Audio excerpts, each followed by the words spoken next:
अस्सलाम वालेकुम स्टूडेंट्स, औज़ु बिल्लाहि मिनश शैतानिर रजीम, बिस्मिल्लाहिर रहमानिर रहीम। रब्बि इश्रह ली सदरी वयस्सिर ली अमरी वहलुल उक़दतम मिन लिसानी यफ़क़हू क़ौली क़बिज़नी इल्मा। अच्छा जी, जून 24 का सेशन हम शुरू करने जा रहे हैं बीएफडी का। एंड एजेंडा आपके सामने मौजूद है। अच्छा जी, अब हम आज का एजेंडा शुरू करने जा रहे हैं। आज का एजेंडे में सबसे पहले मैं अपना इंट्रोडक्शन थोड़ा सा दे देता हूँ, ब्रीफ सा। और फिर सीफैप और बीएफडी क्या चीज़ है इसके बारे में बात करेंगे।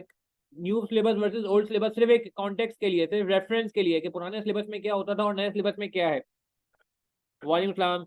उसके अलावा जो है वो क्या कहते हैं, आपका अभी जून 24 में क्या नया होगा। और ऑनलाइन एग्जाम्स का बड़ा चर्चा चल रहा है आजकल। ऑनलाइन एग्जाम्स के लिए हमारी क्या तैयारी है, हम कैसे ऑनलाइन एग्जाम्स को टैकल कर रहे होंगे, क्या एक्सपीरियंस है ऑनलाइन एग्जाम्स का हमारे पास, ये सारी बातें यहाँ पे होंगी। इसके अलावा जो है वो मेन टॉपिक बीएफडी के कौन से हैं जी। बीएफडी के मेन टॉपिक, वैसे तो सब चीज़ें पढ़ के जानी है, मगर कुछ टॉपिक ऐसे होते हैं जो पेपर में लाजमी आते हैं, वो हमें पता होने चाहिए। और क्या बीएफडी का रियल लाइफ से कोई ताल्लुक है जी? बहुत ताल्लुक है, बहुत ज़्यादा ताल्लुक है। ठीक है ना। हमारे मुल्क का जो सबसे बड़ा अलमिया रहा 2023 में और 2022 में भी इनफैक्ट, उसका बहुत डायरेक्ट लिंक है बीएफडी से। कैसे लिंक है इस पे बात करेंगे। अच्छा, हमारी अप्रोच क्या होती है, किस तरह हम लेके चलते हैं, कितने घंटे का कोर्स है, किस तरीके से बैच चलेगा, मैं किस तरह अवेलेबल हूँगा, पेपर की तैयारी कैसे करेंगे, एग्जाम कैसे चलेगा, ये सारी बातें होंगी। और टॉपिक की सीक्वेंस क्या होगी, इस पर भी इंशाल्लाह बात की जाएगी। लास्ट में कोशिश की जाएगी, अगर टाइम बचता है तो डू एंड नोट आज कर लेंगे, वरना नेक्स्ट सेशन में लेके जाएंगे इसको। और अगर आपका कोई सवाल है, पहले तो आपके फ्रीक्वेंटली आज क्वेश्चन के जवाब देंगे, और कोई स्पेसिफिक क्वेरी होगी तो आप मुझसे पूछ सकते हैं। अच्छा, पहले तो यार आप मेरा नंबर नोट कर लें। किसी भी की किस्म की कोई क्वेरी हो किसी की, आप मुझसे डायरेक्टली कांटेक्ट कर सकते हैं। लोग मुझे जानते हैं, मैं अल्हम्दुलिल्लाह व्हाट्सएप पे हर बंदे को जो है वो रिस्पॉन्ड अल्हम्दुलिल्लाह कर रहा होता हूँ। ठीक है जी, तो ये मेरा नंबर आप नोट कर लीजिए। और बाकी कुछ मैं सॉफ्ट में नोट्स वगैरह शेयर करूंगा तो आप मुझे मैसेज करके बोल दीजिएगा, तो मैं आपको अपने व्हाट्सएप ग्रुप में भी ऐड कर दूंगा। ठीक है जी। अच्छा, स्टार्ट करते हैं, थोड़ा सा इंट्रोडक्शन हो जाए, फिर हम बस तेईस से बीएफडी की तरफ बढ़ेंगे। तो जी, सऊद तारिक मेरा नाम है। पहले कुछ प्रोफेशनल अचीवमेंट में बात हो जाए। I have completed my O levels in 2006। थोड़ा क्विकली क्विकली लेके चलेंगे, क्योंकि ज़्यादा इंपॉर्टेंट बात बीएफडी से इंट्रोडक्शन से, बट आपको ये पता होना चाहिए कि आप जिनसे पढ़ने जा रहे हैं वो कौन है। अच्छा, ओ लेवल 2006 में मैंने कंप्लीट किया। उसके बाद ए लेवल्स मैंने कंप्लीट किया 2008 में। और अपना ओ लेवल्स कंप्लीट करने के बाद मैंने फिर एसीसीए में एडमिशन लिया और एसीसीए कंप्लीट कर लिया अल्हम्दुलिल्लाह 2010 में। अच्छा, 2010 में एसीसीए कंप्लीट करने के बाद फिर मैंने 2011 में ज्वाइन की केपीएमजी। और मैंने सोचा नहीं यार अब सीए करना चाहिए। ठीक है ना, एसीसीए तक मैंने कहा बड़ा आसान चल रहा है, मज़ा नहीं आ रहा, चैलेंज नहीं आ रहा, चलो जी सीए करते हैं। खैर, तो 2011 में मैंने फिर एज अ सीए ट्रेनी जो है केपीएमजी में एडमिशन लिया, और फिर मैंने सीए स्टार्ट किया based on examination of ACC. ACC की एग्जामेशन लेने के बाद और फिर अल्हम्दुलिल्लाह अल्लाह का करना ऐसा हुआ कि दिसंबर 14 में मैं क्वालिफाई हो गया, क्वालिफाइड सीए। ठीक है जी, चार्टर्ड अकाउंटेंट बन गया जी। अच्छा, उसके बाद जब मैं क्वालिफाई हो गया सीए, दिसंबर 14 अटेम्प्ट थी और रिजल्ट आया 2015 के, आई थिंक जनवरी में रिजल्ट आया था। तो उसके बाद भी मैं केपीएमजी में रहा 2017 तक। और 2017 में केपीएमजी में काम करने के बाद फिर मैं चला गया इंडस्ट्री 2018 में। ठीक है जी, 2018 में मैं इंडस्ट्री में रहा और 2018 में ही मैंने एक कदम लिया। और सितंबर 2018 या अक्टूबर 2018 के लिए टू बी मोर प्रेसाइज, वहां पे मैंने फिर अपनी फर्म शुरू की एस टी एंड को के नाम से। और अल्हम्दुलिल्लाह आज 2023 और मैं अपनी फर्म एस टी एंड को रन कर रहा हूँ। 5 साल से ऊपर जो है वो अरसा हो गया है। ये तो एक प्रोफेशनल बात हो गई। ठीक है जी, टीचिंग से रिलेटेड अगर मैं बात करूँ तो टीचिंग से भी ताल्लुक बहुत पुराना है जी। 2005 में मैंने ओ लेवल्स पढ़ाना शुरू किया था। फिर उसके बाद 2005 से लेके 2014 तक, मैं थोड़ा क्विकली लेके चलूंगा, उसमें मैंने जो है वो ओ लेवल्स पढ़ाया, ए लेवल्स पढ़ाया, एसीसी के काफ़ी सारे पेपर पढ़ाए, और मैथ्स भी कुछ जगहों में पढ़ाया। ठीक है, एप्टीट्यूड टेस्ट के लिए। फिर 2014 was the turning point of my career when I actually started teaching CA.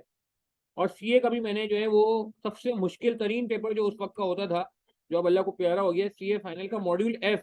अच्छा, आप में से कितने लोगों को पता है कि पहले मॉड्यूल सिस्टम होता था? कितने मॉड्यूल होते थे? जरा पार्टिसिपेट करें ना यार, आपका पार्टिसिपेशन इंपॉर्टेंट है। पहले सीए में कितने मॉड्यूल होते थे? 2 3 4 5 6 7 8, कितने हैं? किसी को याद है? किसी को पता है? किसी का कोई भाई, कजन या कोई रिलेटिव सीए कर रहा हो, चैट के थ्रू बताएं।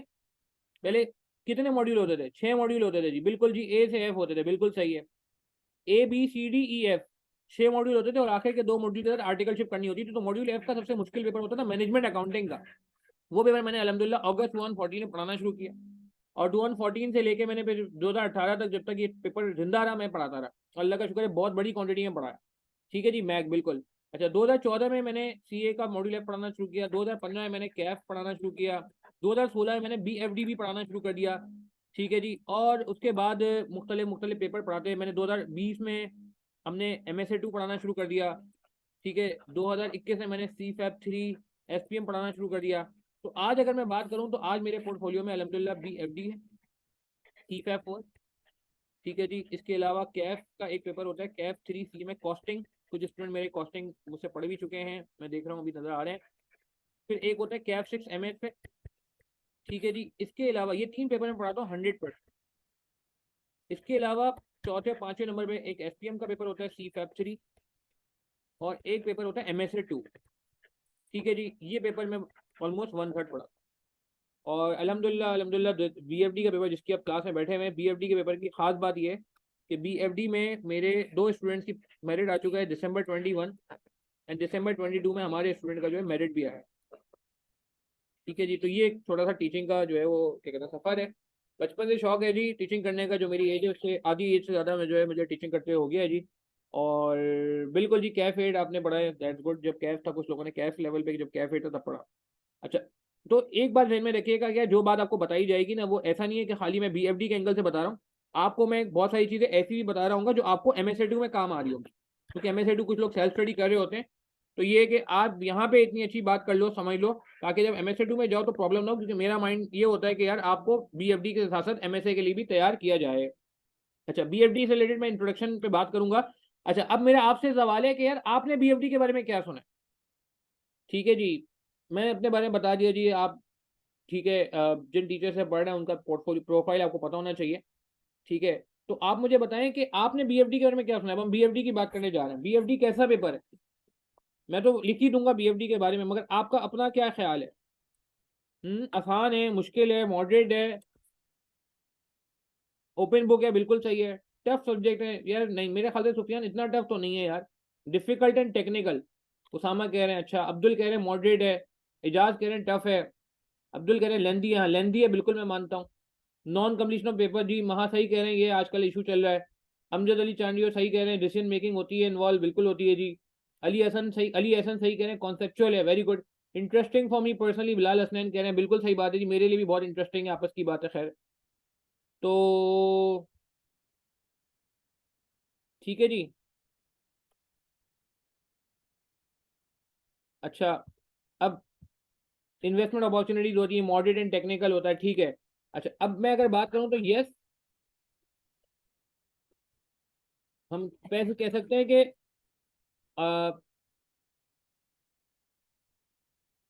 Moderate length. चल, तो ये ध्यान में रखें, पहले BFD का कोर्स बहुत लंबा होता था। अब BFD के कोर्स की लेंथ जो है ना, वो बड़ी, जिसे कहते हैं ना कि मॉडरेट हो गई। Previously it was very lengthy. Previously costing का एरिया भी इसमें आ जाता, पहले वो बहुत ज्यादा लेंथी होता था, अब लेंथी नहीं है। ठीक है। अच्छा, दूसरा, BFD के बारे में बिल्कुल सही कहा जी कि इन्वॉल्व कॉन्सेप्ट प्लस प्रैक्टिस, बिल्कुल सही कहा किसी ने, कॉन्सेप्ट भी है और प्रैक्टिस भी है। ठीक है।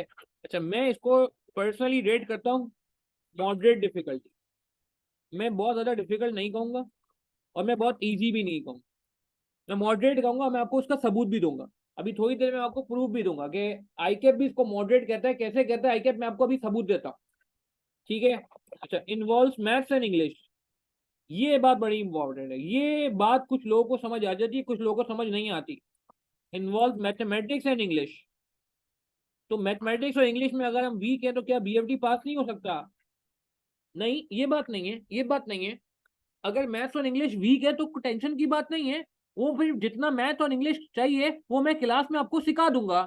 बट अगर किसी का मैथ्स और इंग्लिश स्ट्रांग है तो उसके पास एक ऑलरेडी अवेलेबल एज है। मगर हाँ, परेशान होने की जरूरत नहीं है। आप अगर BFD हमसे ले रहे हैं तो अब आप हमारी जिम्मेदारी बने जा रहे हैं। देखिए, एक बात ध्यान में रखिएगा कि मेरा काम यहाँ पे कोर्स सेल करना नहीं है।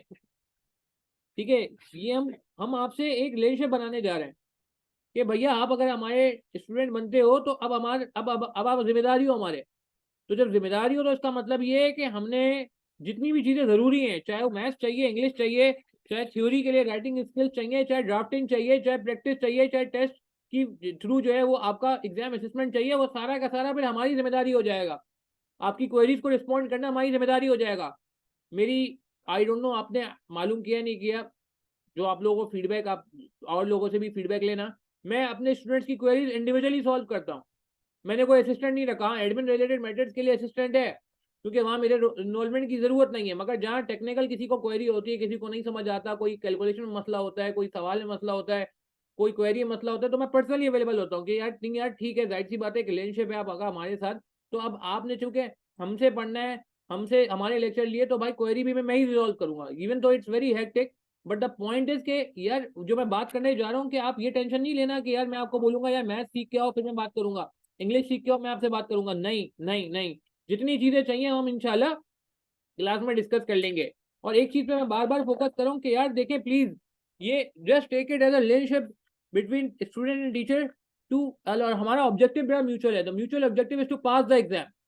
ठीक है ना, हमारा म्यूचुअल ऑब्जेक्टिव क्या है कि किसी तरीके से हमारी जून 24 या दिसंबर 24, अगर किसी की आगे की अटेम्प्ट है, वो हमारी पार हो जाए बगैर किसी परेशानी के।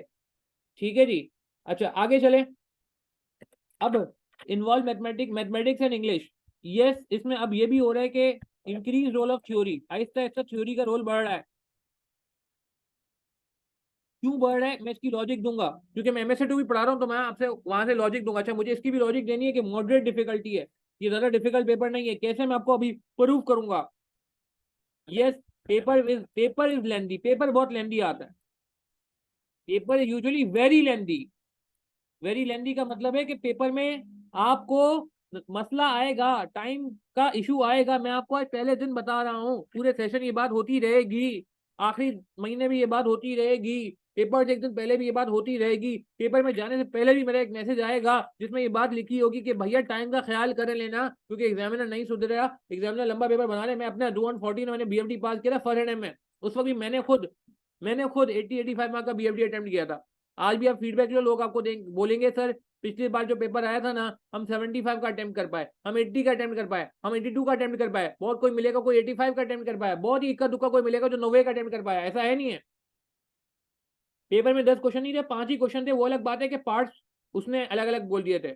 तो ये सारी बातें आपको पता होनी चाहिए कि मॉडरेट लेंथ है, कॉन्सेप्चुअल जो है involve, concept plus practice, concept भी इन्वॉल्व है, प्रैक्टिस भी इन्वॉल्व है, मॉडरेट डिफिकल्टी है, मैथ्स और इंग्लिश का इन्वॉल्वमेंट है, थ्योरी का इन्वॉल्वमेंट है। थ्योरी कैसे करनी है वो आपको क्लास में बता दिया जाएगा, टेंशन नहीं ले, किताब के अंदर पूरा थ्योरी का सेगमेंट है। पेपर यूजुअली लेंथी होता है तो स्पीड पे काम करना होगा। अच्छा अब आपको पता है बीएफडी का पासिंग परसेंटेज क्या है? एनीवन?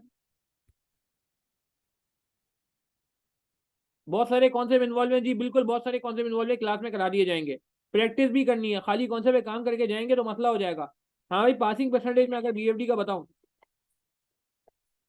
फिर आप मुझे बताना ये पासिंग परसेंटेज क्या बता रहे हैं आप। दिसंबर 22, सॉरी दिसंबर 20, कोविड की वजह से जून 20 नहीं हुई थी। दिसंबर 20 की अटेम्प्ट में जो पासिंग परसेंटेज था 49% था। 49% था, यानी कि 49% बच्चा पास था दिसंबर 20 में। अच्छा जून 21 में ये परसेंटेज कम हो गया, 22 हो गया, 22 हो गया। तो दिसंबर 21, दिसंबर 22, जून 23, ठीक है, इन सब में परसेंटेज वेरी करता रहा। फिर आई गेस इज 29%, सही है। फिर उसके बाद वापस आई थिंक ये कुछ 24 पे चला गया। फिर अब जाके ये 23 में आई थिंक 30 में था, 31 था या 30 था, कुछ तरह का परसेंटेज था, मैं एग्जैक्ट याद नहीं कर रहा पा रहा। और दिसंबर 23 में मुझे लग रहा है कि ये वापस जो है ना कुछ तकरीबन 25 के आसपास जाएगा, 25-27 के आसपास जाएगा। वो ऑब्वियसली एग्जामिनर रिपोर्ट पर चलेगा। तो मैं आपको अगर बताऊं तो क्या लग रहा है एक एवरेज क्या बन रहा है? एवरेज जो इसका बन रहा है ना, अगर आप गौर करें तो एवरेज इसका पासिंग परसेंटेज ऑलमोस्ट ऑलमोस्ट बन रहा है 30, ऑलमोस्ट ऑलमोस्ट 30 बन रहा है।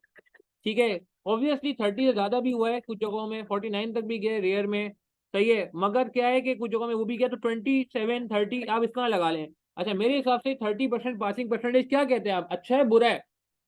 सीए फाइनल लेवल की बात की जाए, सीफैप लेवल की बात की जाए, तो क्या आपको लग रहा है कि 30% अगर पासिंग परसेंटेज आता है तो व्हाट डू यू थिंक? बीच में ये बड़ा भी था, आई थिंक 32-33 भी हुआ है बीच में एक आध दफा। हाँ, क्या कहते हैं आप? मेरे हिसाब से ही पासिंग परसेंटेज आईकैप के स्टैंडर्ड्स के मुताबिक बात हो रही है। अगर मैं आईकैप के स्टैंडर्ड के मुताबिक बात करूं ना, तो मेरे हिसाब से ही पासिंग परसेंटेज बड़ा हौसला अफजा है, इनकरेजिंग है। क्यों? क्यों? क्यों इनकरेजिंग है ये? क्यों इनकरेजिंग है ये? इनकरेजिंग इसलिए है क्योंकि यार अगर आप कॉर्पोरेट लॉ का देखें, काफी खराब पासिंग परसेंटेज है। ऑडिट का अप एंड डाउन होता रहता है जी, कभी ज्यादा कभी कम। टैक्स का अगेन कोई ज्यादा मुनासिब नहीं, कोई कोई पैटर्न नहीं है, कभी बहुत कम कभी ज्यादा। मगर आप देखें बीएफडी में बहुत ज्यादा वेरिएशन नहीं है। ठीक है ये वेरिएशन हुआ, मगर ये वन ऑफ था। 49% तो यार कैश में भी लाना मुश्किल होता है आजकल। सही है। तो कहने का मतलब है कि यार आप कोशिश करके ये सारे काम कर सकते हो, कोशिश करके आप पेपर निकाल सकते हो। मैं आपको सीरियस बता रहा हूँ, अगर आपने एक अच्छा एफर्ट किया, आपने दो चीजों पे काम किया, कॉन्सेप्ट पे काम किया और उसके बाद आप प्रैक्टिस भी करके गए, तो मुझे नहीं लगता कि कोई प्रॉब्लम होगी। हाँ ये जरूर है कि अगर आप कॉन्सेप्ट और प्रैक्टिस के लिए आखिरी महीने बैठेंगे, तो ये नाइंसाफी वाली बात है। आपको पेपर के साथ इंसाफ करना होगा, इंसाफ करना होगा। यानी कि टाइम पे आपके पास कॉन्सेप्ट होने चाहिए और प्रैक्टिस होनी चाहिए, और एग्जाम से पहले आपके पास एक एक एक जिसे कहते हैं ना कि एक कॉन्फिडेंस भी होना चाहिए कि यार हाँ भाई मैं अच्छी तैयारी से जा रहा हूँ, तो इसलिए कोई मसला नहीं होगा। ये बात समझ आ रही है? ठीक है जी। तो ये कुछ मैंने बात बीएफडी से रिलेटेड कर दी कि भाई यस लेंदी पेपर आता है, यस बिल्कुल आएगा लेंदी पेपर। थ्योरी का रोल बढ़ रहा है, बिल्कुल बढ़ रहा है। मैथ्स और इंग्लिश, अच्छा थ्योरी के लिए मैंने क्या बताया आपको? थ्योरी के लिए मैंने आपको बताया कि बिल्कुल हम क्लास में बात करेंगे, मैथ्स और इंग्लिश की भी बात करेंगे। अच्छा, पेपर लेंदी है, मैंने आपको बता दिया। मेरा खुद अपना आज से लेंदी नहीं है, 10 साल से लेंदी है। 2014 में मैंने पेपर दिया था, आज 2024 होने को आ रहा है इंशाल्लाह। तो आप देखें पेपर तो अभी भी लेंदी आ रहा है। तो एग्जामिनर जब चेंज नहीं हो रहा, तो हमें अपने आप को चेंज करना होगा। मेरी बात समझ आ रही है? क्लियर है ये बात हमें यहाँ तक? अच्छा, बिल्कुल अप्रोच क्या होनी चाहिए, वक्त के साथ साथ बात होगी। अच्छा, पिछले 10 अटेम्प्ट को देख लें। अब हम टॉपिक वाइज बात करने जा रहे हैं। पुरानी ग्रेड थी, ठीक है, सिर्फ समझाने के लिए बता रहा हूँ। पुरानी ग्रेड थी, पुरानी ग्रेड में एक सवाल इन्वेस्टमेंट बिजनेस से आता था, ठीक है। अच्छा, कितने लोग ऐसे हैं जिन्होंने एमएफए पढ़ा हुआ है? कैप 6 एमएफए पार्टिसिपेट करेंगे जो ऑब्वियसली, कुछ लोग रिकॉर्डिंग में भी होंगे, वो जवाब नहीं दे सकते जो रिकॉर्डेड रेफर करे होंगे। कितने लोग आप में से ऐसे हैं जिन्होंने एमएफए कैप 6 का पढ़ा हुआ है? यस में जवाब देते हैं। ठीक है, मानूर ने पढ़ा हुआ है, ठीक है। महा अदरीस ने नहीं पढ़ा हुआ। और बाकी लोग प्लीज पार्टिसिपेट करें। एस मलिक ने पढ़ा हुआ है, बिलाल हुसैन ने हसनैन ने सीए में पढ़ा हुआ है, अमजद अली ने नहीं पढ़ा हुआ, अली हसन ने पढ़ा हुआ है। अच्छा, ये बात मैं इसलिए कर रहा हूँ, मैं ये इसलिए नहीं कर रहा कि अगर एमएफए पढ़ा हुआ है तो आपके लिए जो है वो कोई मसला ही नहीं है, मैं एज्यूम करके आगे बढ़ जाऊंगा, नहीं। अगर आपने एमएफए पढ़ा हुआ है तो बहुत अच्छी बात है, और अगर आपने एमएफए नहीं पढ़ा हुआ तो और अच्छी बात है। क्यों? क्योंकि मैं आपको बिल्कुल बेसिक से स्टार्ट कराऊंगा। अच्छा, बेसिक से का मतलब है 2+2 4, क्योंकि जाहिर सी बात है एमएफए में आपके जो भी कॉन्सेप्ट है जाहिर सी बात है काम तो आएंगे, मगर कंसिस्टेंसी हमें रखनी होगी। ठीक है ना? तो अगर किसी ने एमएफए पढ़ा है तो अच्छी बात है, मगर ये नहीं समझेगा कि एमएफए की बेस पे आपका बीएफडी का टॉपिक प्रिपेयर हो जाएगा। नहीं, बीएफडी का लेवल बहुत ऊपर है, बहुत ही ऊपर है। एमएफए का कोई बहुत ज्यादा लेवल नहीं है। 40-45% बच्चा पास हो रहा है, आईके अपने वहां पे हल्का हाथ रखा हुआ है जितने टॉपिक्स है। हाँ ये जरूर है कि कुछ टॉपिक का आपको बेसिक पता होगा, मगर टॉपिक की डेप्थ, टॉपिक का एक्सट्रीम, टॉपिक की हाइट आपको बीएफडी में ही नजर आएगी, वो एमएफए में पॉसिबल नहीं था। सही है ना? तो ये चीज प्लीज ध्यान में रखिएगा कि अगर आपने एमएफए पढ़ा हुआ है तो थोड़ा बहुत फायदा जरूर होगा, मगर ये समझना कि उसकी बेस पे मैं क्या बीएफडी के पेपर में बैठ सकता हूँ, वो टॉपिक मेरा क्या बीएफडी के लेवल पे प्रिपेयर हो गया है, तो ये आपकी भूल है, ऐसा है नहीं। ठीक है ना? तो ये बात ध्यान में रखिएगा। मैंने कहा मैं रास्ते में करता हूँ, और किसी ने नहीं पढ़ा तो टेंशन ना लें। हमारी अप्रोच यही है, हम बहुत बेसिक से स्टार्ट करते हैं, बहुत बेसिक से स्टार्ट करते हैं, और आहिस्ता आहिस्ता आहिस्ता आहिस्ता आहिस्ता आहिस्ता टॉपिक की पीक पे चले आते हैं, टॉपिक की पीक पे चले आते हैं। ठीक है जी? तो टेंशन की बात नहीं। अगर आपने नहीं भी पढ़ा हुआ तो भी हम जीरो से स्टार्ट करेंगे, अगर आपने पढ़ा हुआ है तो आपको थोड़ा सा एज हो जाएगा। मगर बहरहाल आपको हमारे लेवल पे आना पड़ेगा, आपको बीएफडी के लेवल पे आना पड़ेगा, आपको एक्सट्रीम लेवल पे आना पड़ेगा, आपको आईकेप के लेवल पे आना पड़ेगा। अच्छा, एक टॉपिक हमारा इन्वेस्टमेंट बेजल का एक सवाल तकरीबन इसमें से आ जाता है लाजमी। ठीक है जी? इसके अलावा हमारा एक सवाल जो है मर्जर एक्विजिशन से आता है, अभी भी ऐसा ही है। ठीक है, एक सवाल हमारा जो है फॉरेक्स से आता है। ठीक है, पहले मैनेजमेंट अकाउंटिंग का पोर्शन है जो कि अब डिलीट हो चुका है, ये अब एरिया की जरूरत नहीं है। और अब एक एक सवाल वैक्स से जरूर आता है। तो ये चार सवाल ऑलमोस्ट आपके पक्के हैं। ये ऑलमोस्ट सवाल आपके पास आके रहेंगे, ये ऑलमोस्ट सवाल पेपर में नजर आ रहे होंगे। ठीक है? अच्छा, मैं सीक्वेंस भी लिखवाता हूँ। ये पुरानी स्कीम थी। अच्छा, अब नई स्कीम में क्या हुआ है कि नई स्कीम में ग्रेड थोड़ी अजीब सी बना दी है। टीचिंग आर्ट्स को साइड में कर दें यार, इतने टीचिंग आर्ट्स से बीएफडी पास नहीं हो सकता। बीएफडी पास करने के लिए 200 घंटे चाहिए। ठीक है ना? 200 घंटे ऑलमोस्ट लग जाते हैं। मैं पूरा प्लान इंशाल्लाह आपसे शेयर कर लूंगा थोड़ा टाइम में आगे जाके। वेटेज देख लें, इन्होंने 3 चीजों की ग्रेड बनाई है। ये फॉरेक्स की ग्रेड है, कैपिटल रिसोर्सेज की ग्रेड है। यहाँ पे कुछ चीजें ओवरलैप हो रही है। ठीक है जी? यहाँ पे कुछ चीजें ओवरलैप हो रही हैं। अच्छा आगे बढ़ते हैं। अब एक सवाल, जून 24 है ना यार, दिसंबर 23 कहाँ से आया?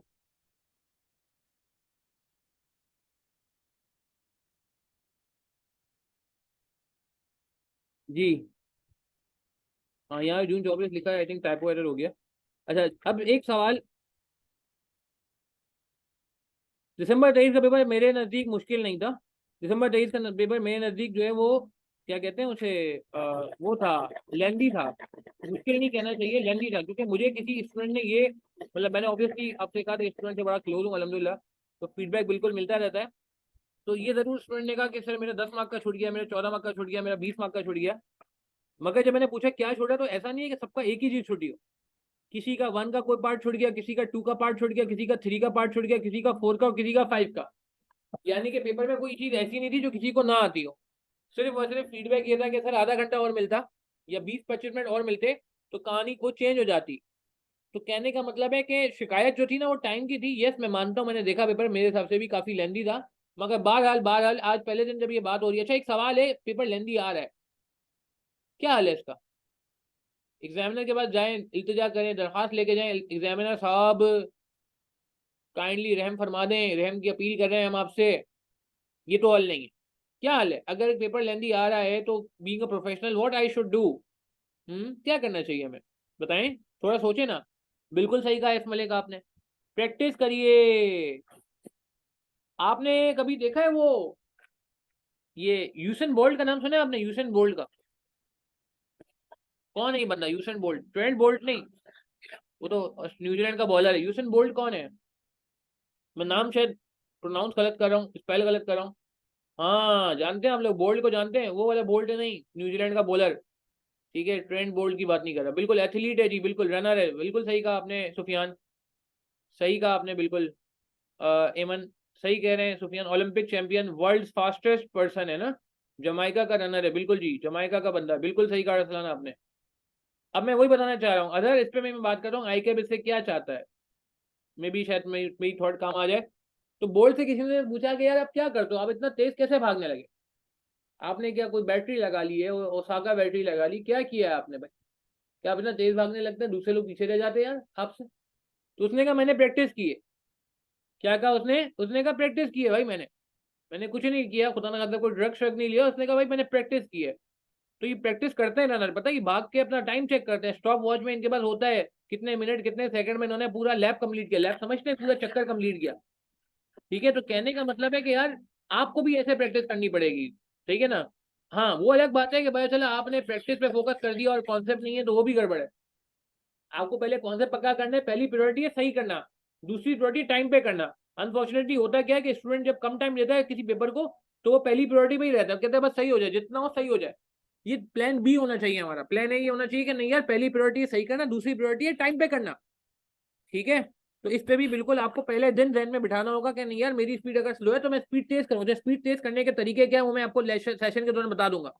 कुछ तरीके हैं, जो कुछ एडवाइसेज हैं, कुछ पॉसिबल पॉसिबल अप्रोचेज हैं, जिनको फॉलो करके आप अपनी स्पीड को इंक्रीज कर सकते हो पेपर सिनेरियो में। बहरहाल उसकी प्रैक्टिस करके जाना होगा। अच्छा आगे चलते हैं।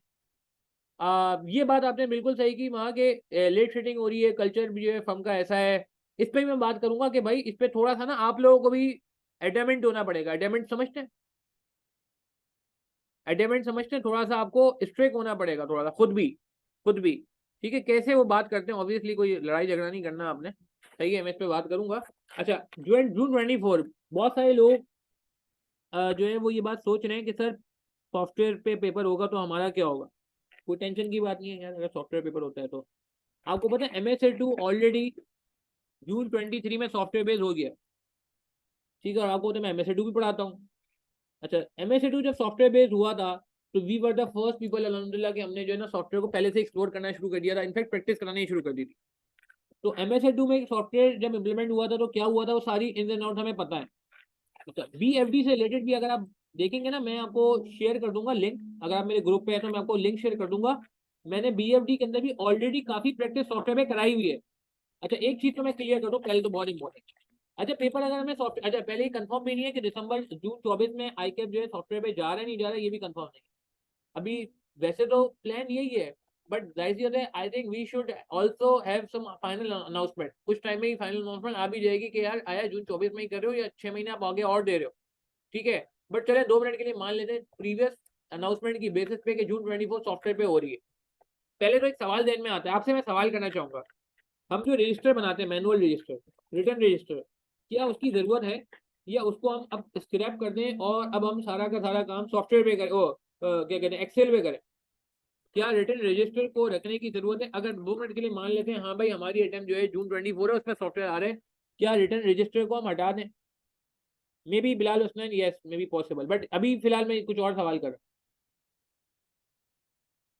हूँ। बिल्कुल बिल्कुल, मेरा भी यही ख्याल है कि अभी जो लाहौर में इंसिडेंट हुआ है इसकी बात शायद आईकैप जो है वो फौरन इसको ऑनलाइन पे ना लेके जाए, बट बहरहाल हम मतलब हमें प्रिपेयर तो रहना चाहिए। मेरा सवाल अभी कुछ और है, क्या रिटर्न रजिस्टर को स्क्रैप कर दिया जाए?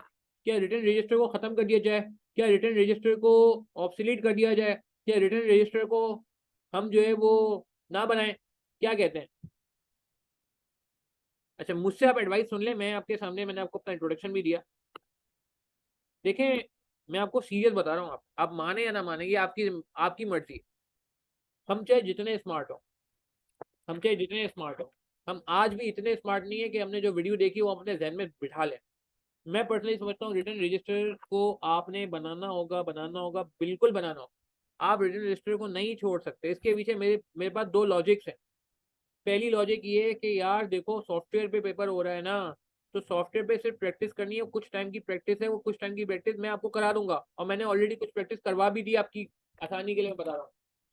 तो वो मेरी जिम्मेदारी है यार, अगेन जैसे मैंने कहा, आपका रिटर्न रजिस्टर आपको जो है एक तो ये कि आपको ये ध्यान में रख लें कि आपका रिटर्न रजिस्टर जो है वो आपको प्रैक्टिस में हेल्प करेगा यार, helpful in practice, helpful in revision, sorry. लोग पूछते हैं आखिर में क्या करना चाहिए, लोग पूछते हैं रिवीजन कैसे करना चाहिए, लोग पूछते हैं हमारी लेक्चर कंप्लीट हो गया अब हम क्या करें। अब मैं कहता हूँ रिवीजन करें। तो यार आप वापस लेक्चर नहीं घुमा सकते, आपको याद ही नहीं आ रहा होगा, रजिस्टर आपको याद दिलाएगा। तो रजिस्टर में आपका रजिस्टर जो है वो helpful in revision as well. और दूसरे रजिस्टर से ये आपका फायदा हो जाता है कि यार आपका माइंड भी बनता है, helpful in understanding as well. एक माइंड मैपिंग टेक्निक कहलाती है, माइंड मेकिंग टेक्निक कहलाती है, माइंड मैपिंग टेक्निक कहलाती है। जब आप लिखते हो तो माइंड मैप होने लगता है। तो प्लीज यार खुदारा ये बात आपको मैं बता दूं। अच्छा, ये गलती बहुत सारे लोग जो है ना वो कर रहे हैं कि सर मैंने वीडियो देख ली, वीडियो बड़ी बेहतरीन है, बहुत कलरफुल है, बहुत बेहतरीन है, देखने में मजा आ रहा है। जैसे हम कोई जिसे कहते हैं ना कि कोई मिसाल के तौर पे यूट्यूबर का कोई वीडियो कंटेंट देखते हैं, वैसा कंटेंट हमें देखने को मिल रहा है। वीडियो बड़ी मस्त है जी, बेहतरीन वीडियो बन रही है और बहुत अच्छा लग रहा है जी, कलर्स वलर्स आ रहे हैं और पिक्चर्स आ रही हैं और डायग्राम्स आ रही हैं, बिल्कुल सही है। बट मैं आपको बता रहा हूँ कि अगर आप रजिस्टर नहीं बना रहे ना, तो वो आप भूल जाओ, वो आप भूल जाओगे। आप 150 घंटे 100 घंटे आप एब्जॉर्ब ही नहीं कर सकते। हाँ ठीक है, वहां मकसद कुछ और है। और आपको पता है आईकैप का टेस्टिंग लेवल, आप आईकैप को जानते हैं ना, आईकैप तो बारीक चीजों को टेस्ट करता है, आईकैप तो बारीक कॉन्सेप्ट टेस्ट करता है, आईकैप तो ऊपर ऊपर की चीजें पूछता ही नहीं है, आईकैप तो बिल्कुल बारीक कॉन्सेप्ट पे जाने की कोशिश करता है। तो अगर आपने सिर्फ वीडियो देखा हुआ है और आपका रजिस्टर नहीं बना हुआ और आपके सारे कॉन्सेप्ट रिवाइज नहीं हुए, आपके कुछ कॉन्सेप्ट रिटेन है, कुछ कॉन्सेप्ट रिटेन नहीं है, कुछ कॉन्सेप्ट मिक्सअप हो रहे हैं, कुछ कॉन्सेप्ट वीडियो ओवरलैप हो रही है, तो यार आप तो गए पेपर। मैं आपको सीरियस बता रहा हूँ कि यार रजिस्टर आपका एसेट है, आप मानो या ना मानो, ये आपकी मर्जी है। और ये रजिस्टर आपको एक और मैं आपको बेनिफिट बता दूं, ये MSA2 में भी हेल्प करेगा। MSA2 तो देना ही है ना यार, जिसमें BFD आता है वो अलग बात है, MSA2 की अपनी दुनिया है, BFD के आगे भी काफी दुनिया है, BFD के आगे भी बहुत काम है। मेरी बात समझ आ रही है? ठीक है। तो रजिस्टर आपने बनाना है सर, अगर ऑनलाइन पेपर होगा तो रजिस्टर मेरा बेकार हो जाएगा, बिल्कुल भी बेकार नहीं होगा। आपका सॉफ्टवेयर की प्रैक्टिस लास्ट मंथ में मैं करवा दूंगा, लास्ट 2 मंथ्स में, लास्ट मंथ में सॉफ्टवेयर की कितनी प्रैक्टिस करनी है वो आपको गाइडेंस दे दी जाएगी, वो परेशान ना हो। MSA2 में सक्सेसफुली आज ही काम कर चुके हैं, 2 अटेम्प्ट हो गए MSA2 में, जून 23 भी हो गया, दिसंबर 23 भी हो गया। अल्लाह का शुक्र है कि हमारे किसी स्टूडेंट ने ये नहीं बोला कि सर हमने ऑनलाइन पेपर अटेम्प्ट करना था इस वजह से हमारा पेपर पास नहीं हुआ, या हमें सॉफ्टवेयर यूज करना नहीं आता। अल्लाह का शुक्र है कि हमारे MSA2 में भी हमने एक अच्छी खासी प्रैक्टिस कराई हुई है और BFD में सेपरेट प्रैक्टिस कराई है। अब मैं BFD की सॉफ्टवेयर प्रैक्टिस का मैं बात करता हूँ। BFD का जो लास्ट पेपर हुआ है दिसंबर 23 नहीं, जून 23 और दिसंबर 22, ये दोनों पेपर फुल फ्लैज, इनके 5-5 10 सवाल, इनके फुल फ्लैज पेपर मैंने ऑलरेडी सॉल्व किए हुए सॉफ्टवेयर पे, ऑलरेडी सॉल्व इन आईकैप सॉफ्टवेयर। ठीक है ना, ऑलरेडी आईकैप सॉफ्टवेयर पे सॉल्व हुआ। मेरी बात समझ आ रही है? तो आप टेंशन नहीं लीजिएगा। और कुछ इस बार भी मैंने प्लान किया सॉफ्टवेयर की प्रैक्टिस, तो ऑलरेडी ये 10 सवाल तो ऑलरेडी है, इसके अलावा कुछ और ऑलरेडी मौजूद है। और आगे भी मेरा प्लान है कि इस बार के सेशन में, लाइव सेशंस के अंदर आपको मजीद सॉफ्टवेयर से यूज टू कराया जाएगा, प्लस और माइनस बताए जाएंगे, सॉफ्टवेयर को कैसे अच्छे से यूटिलाइज करना है, इस पर ही बात होगी। तो वो आप टेंशन ना लें। मगर मैं अगेन रिपीटिंग कि अगर आप रजिस्टर को छोड़ने की बातें कर रहे हैं तो आप गलत डायरेक्शन में जा रहे हैं। ठीक है। अच्छा 1 मिनट यार, अजान हो रही है, 1 मिनट रुकेंगे, अजान के बाद कंटिन्यू करते हैं हम। यही है, जानना नहीं है किसी ने, प्लीज आखिर तक लेना, आधे घंटे का सेशन हो रहा है, 7:45 हम एंड कर देंगे। 1 मिनट अजान हो रही है, रुक जाते हैं। तो ये बात हो गई कि सॉफ्टवेयर की प्रैक्टिस एक अलग चीज़ है, कॉन्सेप्ट बिल्डिंग अलग चीज़ है। कॉन्सेप्ट बिल्डिंग हमारी नॉर्मल होगी। अच्छा एक और चीज़ ध्यान में रख लें जी, कुछ स्टूडेंट कहते हैं सर वो जो है वो क्या कहते हैं सर, आपकी तस्वीर नजर नहीं आती है। तो देखें वो भी कोई टेंशन की बात नहीं है, पेपर में मेरी तस्वीर नजर नहीं आएगी भाई, ठीक है ना, एग्जाम पेपर में भी नजर नहीं आएगी। तो आप टेंशन ना लें, जो भी चीज़ें हम आपको करा रहे हैं ऑलरेडी इतने सारी हम पास बैचेज में भी अल्लाह का शुक्र है कि इसी इतना स्टूडेंट्स को जो है वो क्या कहते हैं सेटिस्फाई करते रहे, और स्टूडेंट नहीं लेक्चर जो है फॉलो करके पेपर में जाते रहें, तो आपको प्रॉब्लम नहीं होगी। मेन चीज़ जो मैं बार बार बात कर रहा हूँ वो है रिलेशनशिप। आपका आपके टीचर के साथ रिलेशनशिप बहुत स्ट्रांग होना चाहिए, ठीक है ना। मैं I don't mind if you WhatsApp me directly on my number. लोग जानते हैं कि आप मुझे अगर डायरेक्टली मेरे नंबर पर व्हाट्सएप करते हो तो कोई मसला नहीं है। हाँ ये ज़रूर है कि मैं थोड़ा सा लेट हो जाता हूँ, कि आज के मैसेज अगर मैंने आज नहीं दिया तो मैं कल तक दे दूंगा मैक्सिमम। मगर जवाब जो है वो अल्लाह का शुक्र है कि ज़रूर आता है। इस पर जितना शुक्र बाकी अल्लाह ताला का काम है कि फर्म चलाने के बावजूद और बाकी और पर्सनल कमिटमेंट के बावजूद भी अल्लाह का शुक्र है कि कुछ टाइम निकल आता है कि मैं तमाम स्टूडेंट को रिस्पॉन्ड कर सकूँ, तो टेंशन नहीं है। हाँ ये बात ज़रूर है कि अगर ऑनलाइन होता है तो हमारे पास बिल्कुल सॉफ्टवेयर प्रैक्टिस मौजूद है, और ऑलरेडी जैसे मैंने कहा मैं इस पर ऑलरेडी काम कर चुका हूँ, और मजीद इस पर काम और हो जाएगा जब आई के हमें कन्फर्म कर देगा। ठीक है जी। ऐसा बिल्कुल मैं रिकैप करता हूँ कि हमने क्या बातें की। हमने अभी सिंपल इसको डिस्कस किया है कि बीएफडी कोर्स में क्या क्या बातें होती हैं, और सॉफ्टवेयर की प्रैक्टिस से कुछ बात की है, और ये बात की सवाल कहाँ कहाँ से आते हैं, और भी मैं लिखवा भी दूंगा। अच्छा क्या बीएफडी प्रैक्टिकल लाइफ से कनेक्टेड है? यस, मैंने कुछ एग्जाम्पलें दी हैं कि बिल्कुल जो प्रैक्टिकल लाइफ से बिल्कुल कनेक्टेड है। ठीक है जी। तो अगर आप गौर करें, मिसाल के तौर पे प्रैक्टिकल एग्जाम्पल्स की मैं एग्जाम्पल, प्रैक्टिकल लाइफ की मैं एग्जाम्पल ले रहा हूँ, जैसे ऑलपर्स है। ऑलपर्स किसका प्रोडक्ट था? हाँ ऑलपर्स किसने लॉन्च किया था? अगेन बीएफडी से रिलेटेड मैं कुछ बात करना चाह रहा हूँ। ऑलपर एक नया प्रोडक्ट लॉन्च हुआ था ना कुछ टाइम पहले, अब तो खैर काफी पुराना प्रोडक्ट हो गया, मगर ये किसका प्रोडक्ट है, किसी को पता ही? हाँ यूनिलीवर का है? I don't think so, Unilever का तो नहीं है ये। हाँ milk pack I think Unilever का है। ये ऑलपर्स किसका प्रोडक्ट है? हाँ जी, नेस्ले का है। आई डोंट थिंक, नेस्ले का तो मिल्क पैक नहीं है। हाँ नबा सही कह रहे हैं, मेरे ख्याल से एंग्रो का प्रोडक्ट है। ठीक है बिल्कुल सही कह रहे हैं मलाइका, एंग्रो का प्रोडक्ट है। अब एंग्रो ने क्या किया, एक इन्वेस्टमेंट की, एक इन्वेस्टमेंट की, किस पे इन्वेस्टमेंट की? एक नए प्रोडक्ट पे इन्वेस्टमेंट की। तो क्या आग बंद करके इन्वेस्टमेंट करेंगे? नहीं, इसको अप्रेस करेंगे, इसको चेक करेंगे कि क्या ये इन्वेस्टमेंट वर्थवाइल है, क्या इस इन्वेस्टमेंट से हमें हमारी वेल्थ बढ़ रही है शेयर होल्डर की, क्या इस इन्वेस्टमेंट से नेट प्रेजेंट वैल्यू पॉजिटिव आ रही है नहीं आ रही है। ठीक है।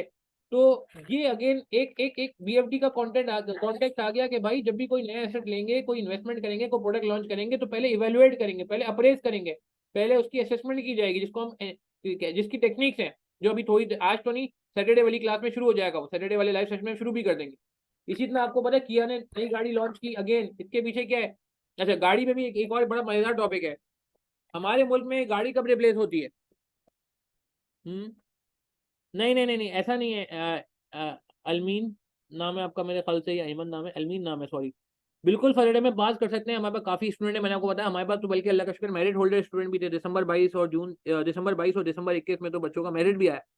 ठीक है, और अल्लाह का शुक्र है काफी जो है क्वांटिटी में आवाम होती है जो फरीडे में पास कर जाती है। इवन तो मैं कहूँ हर कोई पास करता है तो गैर मुनासिब बात है, ऐसा तो पॉसिबल है ही नहीं आईक्यू के पेपर में। और वैसे भी मैं कहूँगी नहीं, ऐसा नहीं है कि हर कोई पास करता है, मगर येस मैं समझता हूँ पासिंग परसेंटेज को देखते हुए और पास ट्रेंड को देखते हुए और स्टूडेंट के फीडबैक देखते हुए मैं समझता हूँ बिल्कुल इसको पॉसिबल है। और आप पहले दिन से ये सोचें कि पेपर आपने इसी अटेम्प्ट में निकालना है। अगर आपको एक अच्छी कॉन्सेप्ट दिए जा रहे हैं, आपको एक अच्छे लेवल की डिटेल प्रैक्टिस कराई जा रही है, आपको पूरा प्लान दिया जा रहा है, आपसे पूछा जा रहा है कि भैया आप लेक्चर टाइम पे ले रहे नहीं ले रहे, आपके जो है वो असेसमेंट की जा रही है, और उसके बाद टीचर भी आपको हर वक्त अवेलेबल है आपकी क्वेरी रिजॉल्व करने के लिए, तो मैं नहीं समझता कोई रीजन है कि पेपर हमारा पास ना हो सके। ठीक है। अच्छा बिल्कुल सिकंदर मैं इस पर बात करता हूँ, 5 मिनट में बात करता हूँ। ठीक है जी। अच्छा अगेन गाड़ी पाकिस्तान में कब रिप्लेस होती है? अगेन प्रैक्टिकल एग्जांपल थोड़ा डिलीवर बताना चाह रहा हूँ कि बीएफडी का प्रैक्टिकल एग्जांपल क्या है। गाड़ी नॉर्मली पाकिस्तान में उस वक्त रिप्लेस होती है जब बिल्कुल जो है वो खत्म हालत में होती है। ठीक है, मगर हमारे पास टॉपिक है जो कहता है नहीं यार गाड़ी जल्दी रिप्लेस कर लो। अच्छा, अगर आप गाड़ी जल्दी रिप्लेस करते हो, लेट से 2-3 साल में गाड़ी चेंज कर लेते हो, तो उसका कोई फायदा बता दें, कोई एक। वैसे दो फायदे, कोई एक बता दें। दूसरा फायदा मैं आपको बताता हूँ।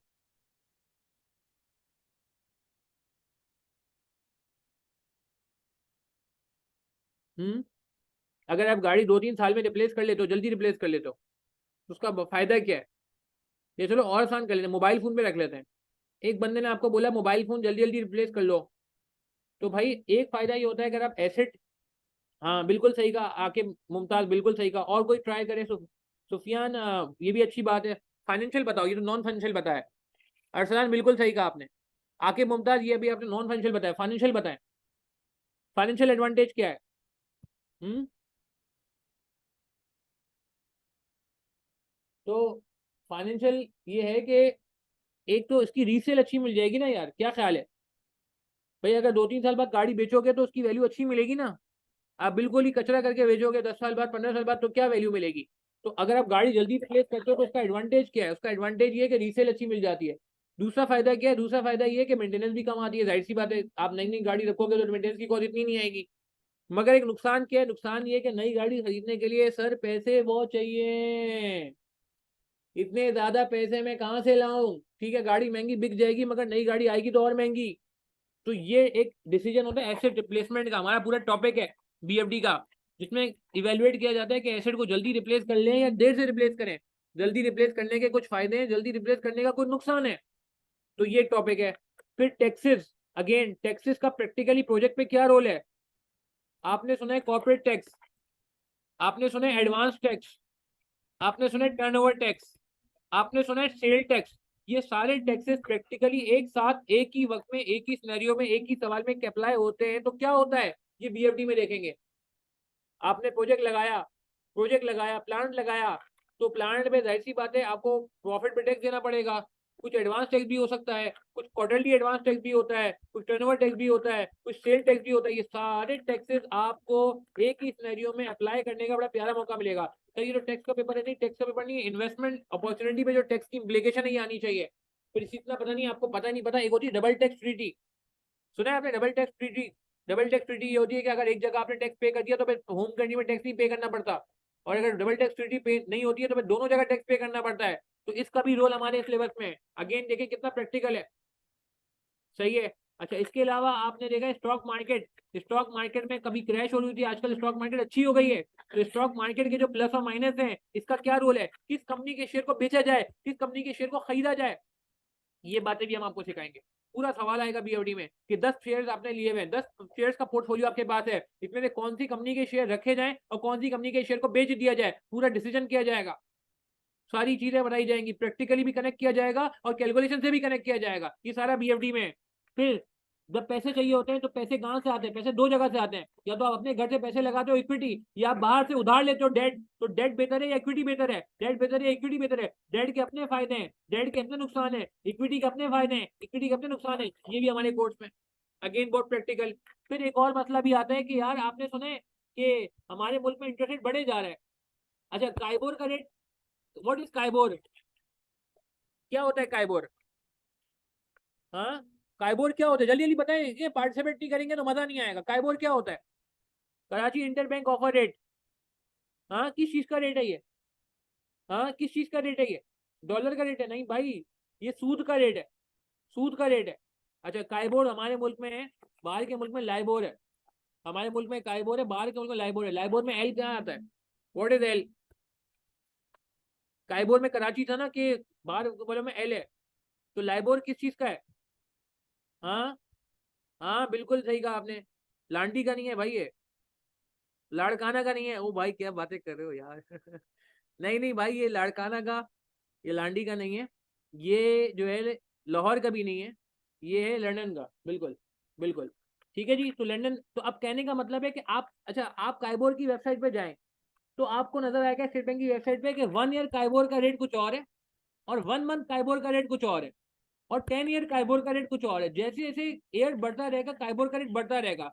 लेट से एक काइबोर है 22.5, एक और काइबोर लेट से ये 1 ईयर है, मिसाल के तौर पर, वो मुझे एग्जैक्टली रेट याद नहीं आ रहा। अगर आप 5 ईयर काइबोर्ड देखेंगे तो 22.5 नहीं होगा, शायद 23 होगा, और अगर आप 10 ईयर काइबोर्ड देखेंगे तो शायद वो 23.5 होगा। तो ऐसा क्यों होता है कि जैसे जैसे मेच्योरिटी बढ़ती रहती है वैसे वैसे रेट बढ़ता रहता है। तो पूरा टॉपिक है यील्ड कर्व का, वो यील्ड कर्व का टॉपिक आपको समझाया जाएगा, इसकी प्रैक्टिकल एप्लीकेशन दिखाई जाएगी।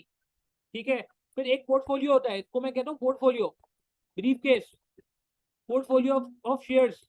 इस ब्रीफ केस में शेयर्स पड़े हुए हैं, मुख्तलिफ कंपनियों के शेयर्स हैं, सही है ना, फार्मास्यूटिकल के भी शेयर्स हैं, ऑटोमोबाइल के भी शेयर्स हैं, ठीक है, टेलीकॉम सेक्टर के भी शेयर्स हैं, ऑयल एंड गैस के भी शेयर्स हैं। अब इसमें से कौन से शेयर रखने हैं और कौन से शेयर निकाल देने हैं, ये पूरा टॉपिक है। पोर्टफोलियो के लिए मैं कहूंगा ब्रीफ केस, ब्रीफ केस। इसी तरह ये क्या है, व्हाट इज दिस, गुल्लक, कैश बॉक्स, इसकी क्या रोल है, इसकी वैल्यूएशन में क्या काम है, गुल्लक क्यों बनाया जाता है। जिस तरह मैं और आप बचपन में गुल्लक बनाते थे, आज भी ऑर्गेनाइजेशन गुल्लक बनाती हैं, आज भी ऑर्गेनाइजेशन कैश बॉक्स बनाती हैं। वो अलग बात है कि इसका नाम गुल्लक नहीं होता, इसका नाम कुछ रिजर्व होता है या cash put aside for capital investment. हम अगर हम उसको गुल्लक कहते हैं अपनी समझाने के लिए, तो ये सारी बातें, गुल्लक क्या है, कहाँ आएगा, पोर्टफोलियो को, ब्रीफ केस का क्या रोल है, stock market up and down होती है तो हमारे लिए क्या फर्क आता है, टैक्सेस का क्या रोल है सिनेरियो में, डेट बेहतर है इक्विटी बेहतर है, गाड़ी जल्दी रिप्लेस करें देर से रिप्लेस करें, प्रोजेक्ट में ये नया प्रोडक्ट लॉन्च करें या ना करें, ये सारी की सारी बातें, सारी की सारी बातें बीएफडी में आएंगी। तो काफी प्रैक्टिकल टॉपिक जो है कहते हैं एरियाज हैं जो आपको मिलेंगे। जैद और वारिस का मर्जर हुआ था, क्यों हुआ था, क्या फायदा होता है मर्जर से, मर्जर होता है तो क्या होता है, मर्जर होता है तो सामने वाले को हम क्या करते हैं, शेयर देते हैं, क्या ही देते हैं, क्या ही देना बेहतर है या उसको अपने शेयर देना बेहतर है, ये सारी बातें होंगी। एक चीज होती है साइनर्जी, साइनर्जी का नाम सुना है आपने, तो साइनर्जी क्या आती है, किस फॉर्म में आती है, कितने रुपए की साइनर्जी आई, ये सारी बातें आपको यहाँ नजर आएंगी। डीमर्जर, एक कंपनी टूट रही है, आईसीआई को अलग कर दिया पेरेंट कंपनी ने, डीमर्जर हो गया, वो यहाँ पे आएगा। ये फॉरेक्स रेट बहुत पुराना है जी, इसका नहीं जाएगा, ये बहुत पुराना जमाना था, जख्मों में नमक छिड़क रहा हूँ आपके। डॉलर रेट, बाइंग रेट अलग है, सेलिंग रेट अलग है। इस डॉलर रेट, ये हमारे मुल्क का सबसे बड़ा मसला क्या था आजकल, हमारे मुल्क का सबसे बड़ा मसला ये कि डॉलर का रेट हमारे काबू में नहीं था। याद आ रही है बात, जब प्रीवियस गवर्नमेंट इमरान खान की चेंज हुई थी उस वक्त डॉलर का रेट 170 175 था, ऐसा ही था, याद है किसी को ये बात है। और अभी कुछ टाइम पहले आपको याद है, अल्लाह माफ करे, हमारा जो डॉलर का रेट है 330 तक भी गया, 315 320 330 तक भी गया है। तो यार अगर ये डॉलर चेंज होता है तो हमारे मुल्क में भी मसले होते हैं, आपकी फॉरेन ट्रांजेक्शन होती हैं, डिस्टर्ब होती हैं। तो एक टॉपिक है पूरा फॉरेक्स का, जिसमें हेजिंग पढ़ाई जाती है, जिसमें रिस्क को कवर कराना सिखाया जाता है, जिसमें बताया जाता है कि करेंसी रिस्क को कैसे कंट्रोल किया जाए, जिसमें एक नहीं, दो नहीं, तीन नहीं, चार चार पांच पांच टेक्निक सिखाई जाती है, जिसके जरिए आप अपना रिस्क कंट्रोल करते हैं। तो पाकिस्तान में तो इस टॉपिक बड़ा हॉट हो गया था, क्योंकि जाहिर सी बात है पाकिस्तान में तो मसला ही बहुत था कि यार आज डॉलर रेट कुछ और है, कल जाओ तो पता नहीं कुछ और हो जाता है। तो उस केस में डॉलर के रेट को अगर वेरी हो रहा है तो हम हेजिंग कैसे कर सकते हैं, हम इसको कैसे कवर कर सकते हैं, हम कैसे अपने आप को बचा सकते हैं, ये सारा हमारे कोर्स में है। ठीक है, अच्छा अब आगे चलते हैं। अब ये हमारी, अच्छा अप्रोच पे बात कर लेते हैं, हमारी अप्रोच क्या होती है, और फिर मैं इस पर ही बात करता हूँ। कुछ लोगों ने सवाल किया था कि बैच कैसे आगे बढ़ेगा, तो मैं इस पर बात करता हूँ। हमारी अप्रोच ये होती है कि हम स्टार्ट करते हैं बेसिक कॉन्सेप्ट से, हर चीज का पहले कॉन्सेप्ट दिया जाएगा, इन्वेस्टर बिजनेस क्यों दुनिया में आया, कॉस्ट ऑफ कैपिटल वैग के पीछे क्या बातें हैं, फॉरेक्स दुनिया में क्यों आए, मर्जर इक्वेशन के पीछे क्या रैशनल है, पहले बेसिक कॉन्सेप्ट्स एंड बैकग्राउंड। ठीक है जी, फिर उसके बाद हम करेंगे इसकी इजी इलस्ट्रेशन, इसको नोट भी कर लें आप, मैं चाहूंगा।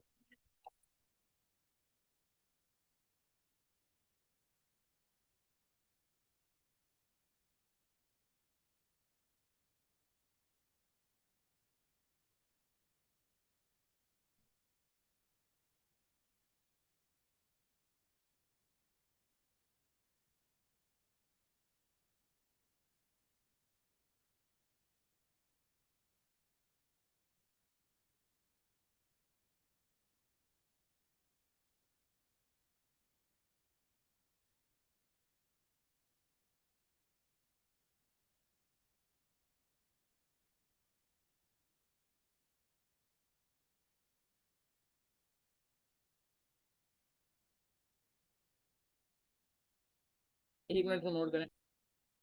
अच्छा जी, तो ये हमारी अप्रोच है जी, हम बेसिक कॉन्सेप्ट से स्टार्ट करेंगे, उसके बाद उसका बैकग्राउंड साथ साथ ऑब्वियसली हमें पढ़ना जरूरी है ताकि हमारे ध्यान में बैठ जाए बात।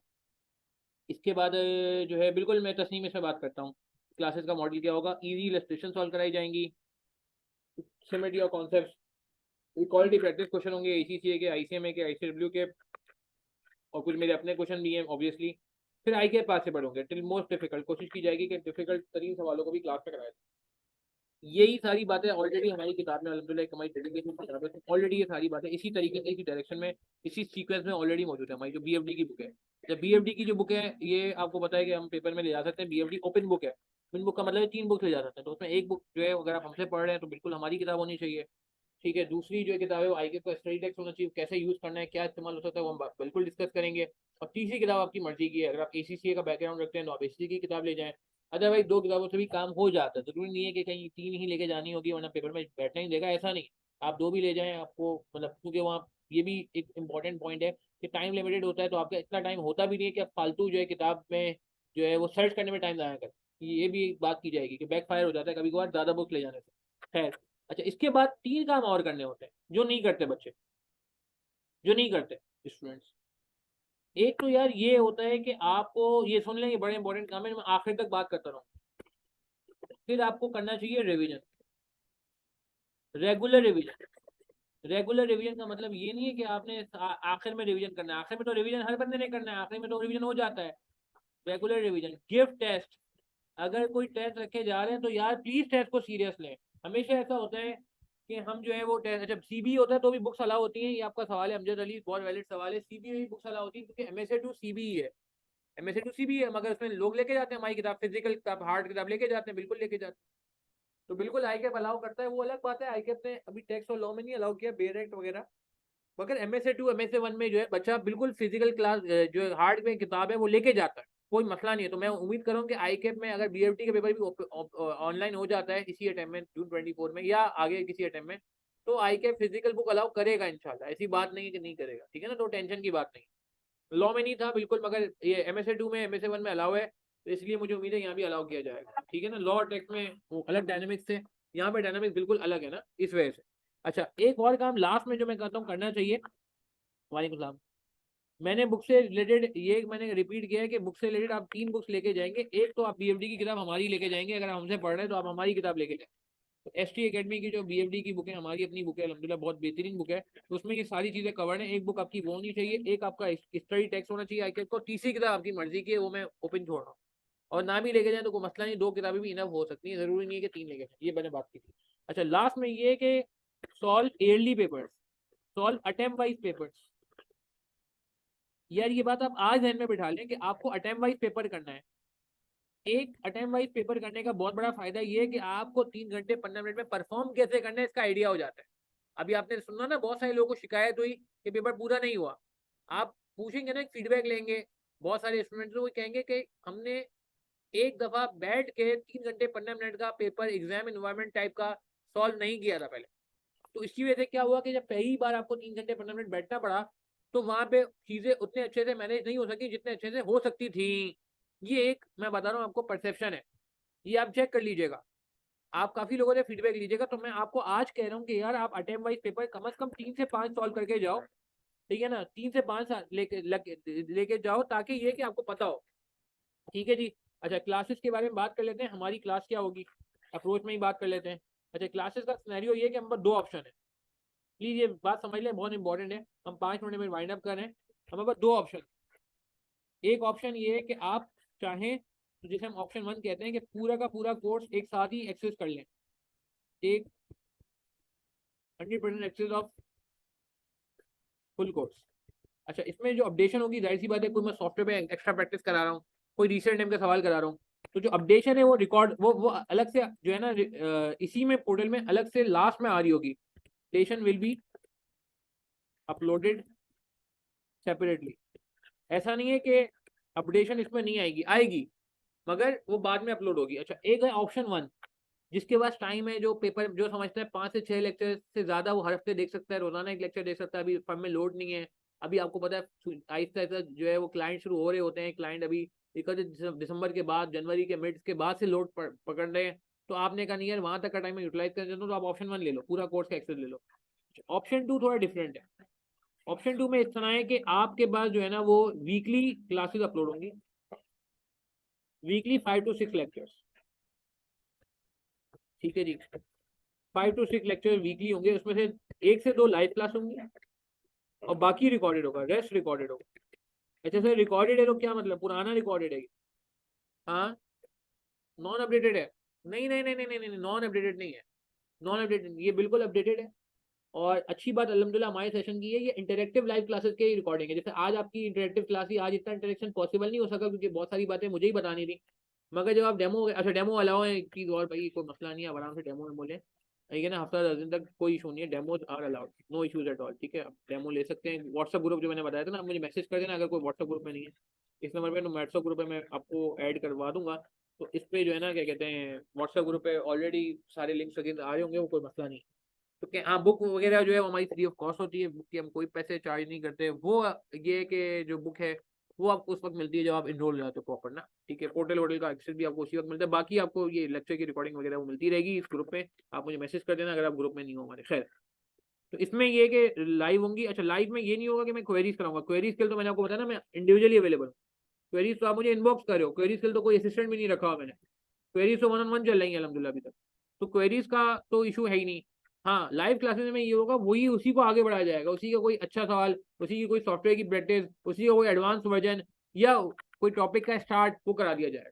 और जो इसमें एक्स्ट्रा क्लास होगी वो यहाँ पे अपलोड भी हो जाएगी, जो मैं बात कर रहा हूँ। ऐसा नहीं कि वो छोड़ दिया जाएगा, वो यहाँ पे अपलोड भी होगी। अगर आपका फुल एक्सेस तो टेंशन ना लें, क्योंकि अलहमदुल्ला बहुत सारे स्टूडेंट जिन्होंने आज की क्लास से पहले अलहमदुल्ला एडमिशन ले लिया है, तो उनको हमने एक्सेस दे दिया। हमने कहा यार टाइम ज़ाया नहीं करो, आप ऑप्शन 1 पे आगे ना शुरू हो जाओ, ताकि आपको प्रॉब्लम ना हो। मेरी बात समझ आ रही है?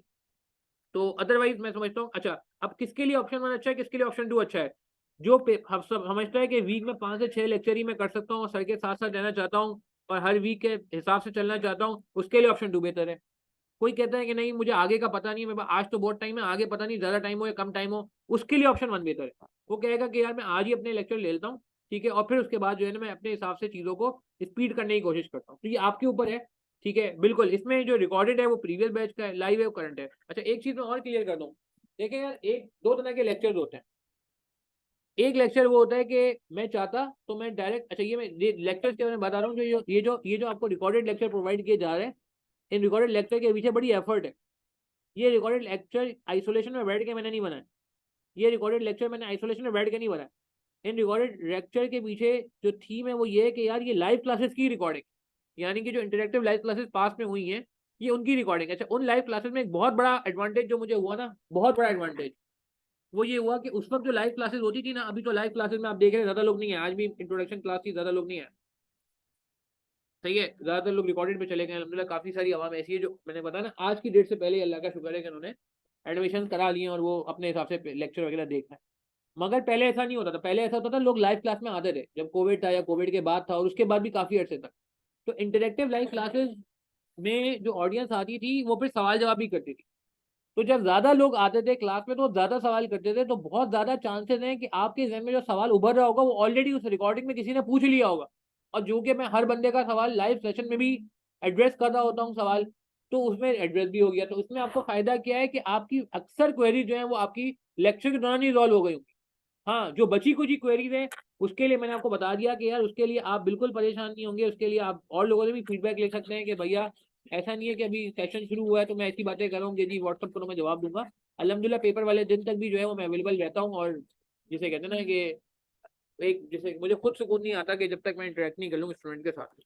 मेरी बात समझ आ रही है? तो ऑप्शन 1 किन के लिए बेहतर है? जिनका टाइम है, मगर टेंशन नहीं लीजिएगा, अपडेशन होती रहेगी। ऑप्शन 2 किन के लिए बेहतर है? जिनके 5 से 6 ज्यादा लेक्चर ले नहीं सकते, ठीक है। बहरहाल जो रिकॉर्डेड प्रोवाइड की जाएगी वो बिल्कुल थोड़ी पुरानी होगी, मगर ऐसा नहीं है कि वो अपडेटेड नहीं है, ऐसा नहीं है कि वो सिलेबस के बाहर कोई बात हो रही है, वो इंटरेक्टिव क्लासेस की रिकॉर्डिंग है। तो आपके जो सवाल होंगे वो अक्सर उसमें कवर हो गए होंगे, और जो रिमेनिंग सवाल है आप मुझे व्हाट्सअप कर सकते हैं। क्या ये बात समझ आ रही? किसी का कोई सवाल है? तो अभी जिसका टाइम है मैं कहूँगा यूटिलाइज करे, वो कोई इशू नहीं है। इस पे ऑप्शन 1 में फ्लेक्सिबिलिटी हो जाएगी, इंस्टॉलमेंट हो जाएंगी।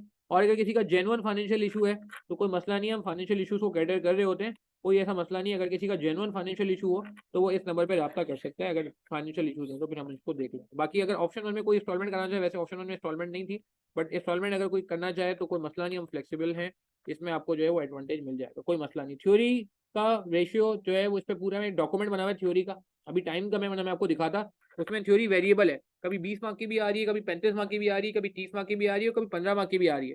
तो जितनी जितनी थ्योरी हर टाइम में आई है, मैंने पूरा एक डॉक्यूमेंट बनाया हुआ है, उसमें थ्योरी के क्वेश्चन भी रखे हुए हैं और थ्योरी का इंडेक्स भी बनाया हुआ है। तो वो अलहमदिल्ला वो डॉक्यूमेंट जब आपकी किताब आएगी तो किताब में भी मौजूद है और मैं सॉफ्ट में भी शेयर कर दूंगा। टोटल कितने आवर्स का कोर्स है जी? 200 घंटे का कोर्स है। देखिए जी, मेरे लिए बड़ा आसान है कि मैं कोर्स को छोटा कर दूं, मगर मसला ये है कि यार मैं डंडे नहीं मार सकता। मुझे प्रैक्टिस भी करानी है, मुझे कॉन्सेप्ट भी देना है, मुझे रिसर्च अटेम्प्ट भी करानी है, मुझे थ्योरी भी करानी है। देखें, आप अगर हमारे साथ लेक्चर लेते हो ना, तो उसमें आपको बहुत बड़ा एडवांटेज क्या है कि इसमें कॉन्सेप्ट भी है, इसमें प्रैक्टिस भी है, इसमें थ्योरी की भी प्रैक्टिस है, इसमें रिसर्च अटेम्प्ट भी है। आप मेरी बात समझ रहे हैं? तो ये कंप्लीट पैकेज है। ठीक है, अगर मैं छोटा करना चाहूँ कोर्स को, क्या करूंगा? या तो मुझे यहाँ पे कुछ कम करना पड़ेगा, या यहाँ पे कुछ करना पड़ेगा, यहाँ पे कुछ कम करना पड़ेगा, यहाँ पे कुछ कम करना पड़ेगा। अच्छा, मजे की बात ये सॉफ्टवेयर प्रैक्टिस भी है। लो और बोलो। तो यार जब भी हमारा आपको एक फीडबैक मिलेगा कि सर साउथ के जो लेक्चर है थोड़े से ज्यादा है, तो यार वो इसीलिए ज्यादा है कि जब आप ये सारे काम कर लोगे मेरे साथ, तो आपको खुद क्या करना है? आपको खुद कुछ भी नहीं करना। आपको खुद एक अच्छा तगड़ा सा रिवीजन करना है और पेपर में बैठ के जाना है। सिंपल। नहीं, एफएफआर का बीएफडी से कोई ताल्लुक नहीं है। एफएफआर बीएफडी, एफएफआर ना भी पढ़ा हो तो बीएफडी का एफएफआर से कोई ताल्लुक ही नहीं है। मैंने कहा ना, मैं तो कह रहा हूँ एमएफए से भी कोई ताल्लुक नहीं है, आपको जीरो से पढ़ाया जाएगा। थ्योरी के एस्पेक्ट बिल्कुल क्लास में कवर कराए जाएंगे। थ्योरी के जो हर टॉपिक से पहले थ्योरी पढ़ाई जाती है वो अलग है। फिर थ्योरी के डेडिकेटेड सेशन है जिसमें प्योर थ्योरी पे बात की गई है। थ्योरी के पास पेपर के क्वेश्चन को सीक्वेंस बाय सीक्वेंस सॉल्व कराया गया है। तो थ्योरी पे तो ठीक ठाक फोकस है हमारा। ठीक है जी। चले, तो अब हमारी नेक्स्ट क्लास है। अच्छा, हमारे लाइव सेशन होते हैं सैटरडे एंड संडे। सैटरडे और संडे को लाइव सेशन हुआ करेंगे इंशाल्लाह 11 to 1। कभी कभार ऐसा होगा कि सैटरडे संडे में से हम एक दिन रखेंगे, एक दिन नहीं रखेंगे, मगर मेजोरिटी जो हमारे सेशन होंगे 11 to 1 सैटरडे संडे, आप फिक्स समझ लें। ठीक है, जो ऑप्शन 2 वाले हजरात हैं वो सैटरडे संडे को आएंगे। अच्छा, इसका फॉर्मेट ये होगा कि सैटरडे संडे को आपने लाइव सेशन अटेंड किया, सुनिएगा हाँ? फिर उसके बाद आपको मंडे वाले दिन रिकॉर्डिंग प्रोवाइड की जाएगी, जो आपको मंडे से फ्राइडे तक देखनी होगी। मंडे टू फ्राइडे आपकी रिकॉर्डिंग देखनी होगी। ऑप्शन 2 की बात हो रही है। मंडे टू फ्राइडे आप रिकॉर्डिंग देखें, 3 से 4 रिकॉर्डेड सेक्शन होंगे। टोटल 5 बन रहे हैं ना, एक यहाँ हो गया, एक यहाँ हो गया, 3 से 4 यहाँ हो गए। फिर आप फ्राइडे तक रिकॉर्डिंग देखें, और फिर सैटरडे संडे को जो लाइव क्लास होगी वो उसके आगे से होगी। ये नहीं होगा कि वो प्रीवियस संडे से होगी। वो जो आपको रिकॉर्डेड प्रोवाइड किया जाएगा उसके आगे से होगी, ताकि डिसिप्लिन मेंटेन रहे। डिसिप्लिन का मतलब क्या है? ये नहीं होगा कि आप जो है वो लाइव अलग चल रहा है और रिकॉर्डेड अलग चल रहा है। नहीं, आप लाइव पे आओ, फिर आप उसी का रिकॉर्डेड देखोगे, उसी के आगे का रिकॉर्डेड होगा, और उस रिकॉर्डेड के आगे भी लाइव होगा, ताकि वो टेम्पो बरकरार रहे और आपके पेंडिंग लेक्चर ना आए। लास्ट में बस मैं 3 प्रॉमिस करवाता हूँ कि यार, एक आपको प्रॉमिस करना है पेंडिंग लेक्चर ना हो। ठीक है, ये मैं dos and don't next class में डिस्कस कर लूंगा। नो पेंडिंग लेक्चर, आपने प्लीज ये कोशिश करनी है, नो पेंडिंग लेक्चर। एक आपने रजिस्टर बनाना है प्रॉपर, और last but not the least test को रेगुलरली देना है। ये 3 काम अगर आपने कर लिया ना, तो मैं उम्मीद करता हूँ बीइंग अ टीचर 90% चांस है कि आपको पेपर इंशाल्लाह निकल जाएगा, निकल जाएगा। दिसंबर 24 तक अटेम्प्ट अगर आपकी बनेगी तो आपको एक्सेस दिसंबर 24 तक मिलेगा। June 24 अटेम्प्ट June 24 तक मिलेगा, वो कोई मसला नहीं है। बिल्कुल, बिल्कुल। कोर्स कवर हो जाएगा ऑप्शन 2 में पेपर से 1 महीना पहले। 30 अप्रैल को आपके लेक्चर कंप्लीट होंगे। अगर आप ऑप्शन 2 पे जाते हो तो 30 अप्रैल 2024 तक आपका पेपर से 1 महीना पहले आपका कोर्स एंड होगा। ठीक है जी, चलें यहीं तक रखते हैं। किसी की कोई क्वेरी होती है तो मुझे इस नंबर पे आप व्हाट्सअप कर लीजिएगा। अपना ख्याल रखिएगा, प्लीज दुआ में याद रखिएगा। डेमोज अवेलेबल है, डेमोज वगैरह लें आराम से, और फिर उसके बाद फैसला करें। लास्ट में बट नॉट द लीस्ट, अल्लाह ताला से दुआ है, अल्लाह ताला मुझे आइंदा भी इस बैच में भी और आइंदा भी मुकम्मल इंसाफ करने की तौफीक अता फरमाए, और तमाम के तमाम स्टूडेंट को अल्लाह ताला कामयाबी से इम्तिहान फरमाए। आमीन सुम्मा आमीन। प्लीज दुआ में याद रखिएगा। अस्सलाम वालेकुम रहमतुल्लाहि व बरकातुहू।